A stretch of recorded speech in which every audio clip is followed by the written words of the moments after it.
Senin içinde daha güçlü biri var. Ama o susur. Ve bunun sebebi senin zayıf olmağın değil.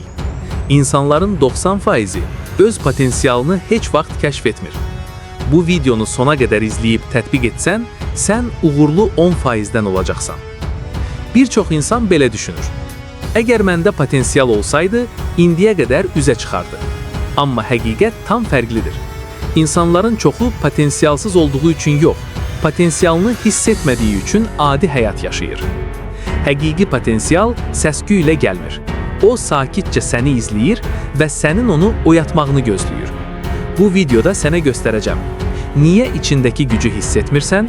Niyə özünü daim kiçik görürsən və bu suskun gücü necə oyatmaq olar? 1.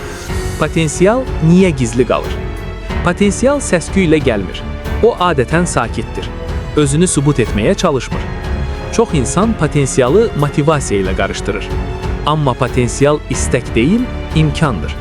Səndə potansiyal var, amma onu oyadan şərait yaranmayıb. İnsan potansiyalını adətən məcbur qalanda, çətinlikdə, seçim qarşısında qalanda kəşf edir. Rahatlıq potansiyalın üzə çıxmasına mane olur. 2. İnsan niyə özünü kiçik görür? Çünki beyin təhlükəsizliyi sevir. Böyümək riskdir. Risk isə beyin üçün təhlükədir. Ona görə də beyin sənə deyir: bəs etməzmi? Başqaları daha yaxşıdır. Boşuna cəhd etmə. Bu sənin səsin deyil. Bu, beyninin səni qoruma mexanizmidir. Amma beyin səni qoruyarkən potansiyalını da boğmuş olur. 3. Cəmiyyətin dedikləri.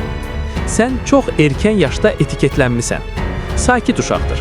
Orta səviyyəlidir. Bundan artığı olmaz. İnsan zamanla bu etiketləri öz kimliyini sanır. Ən təhlükəli cümlə budur. Deməli mən belə biriyəm. Xeyr, sən öyrədilmiş versiyasan. Həqiqi versiya hələ çıxmayıb. 4. Müqayisə zehniyyəti. Sosial şəbəkələr potansiyalın ən böyük düşmənidir. İnsanlar öz başlanğıcını başqalarının ortası ilə müqayisə edir. Və nəticə, özünü gecikmiş hiss edir, bacarığını kiçildir, heç başlamır. Unutma, başqasının yolu sənin ölçün deyil. 5. Potansiyalın ortaya çıxma anı. Potansiyal bir anda partlamır. O səssiz qərarla başlayır. Bir gün insan deyir: artıq köhnə versiya ilə yaşamayacağam. Bu cümlə motivasiya deyil, emosional partlayış deyil. Bu daxili sərhəddir.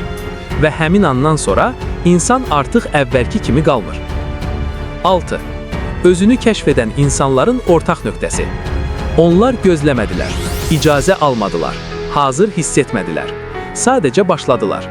Onlar özlərinə inandıqları üçün yox, daha gec peşman olmamaq üçün hərəkət etdilər. Potansiyal hərəkətdə üzə çıxır. 7. İlk real addım nədir? İlk addım böyük olmur. İlk addım bir qərar, bir dəyişiklik, bir məsuliyyətdir. Özünə bu sualı ver. Əgər qorxmasaydım, bugün nə edərdim? Və cavabı sabaha saxlamadan et. Sənin içində daha güclü biri var. O susur. Çünki sən onu dinləməmsən. Əgər bu videonu sona qədər izlədinsə, deməli o səs artıq səni çağırır. İndi qərar səndədir. Bu səsi oyadacaqsan, yoxsa yenə adi həyatında qalacaqsan. Bu kanalda biz o səsi oyadırır. Əgər hazırsansa abunə ol, yeni videoları qaçırma. Dəstəyin üçün təşəkkür edirəm.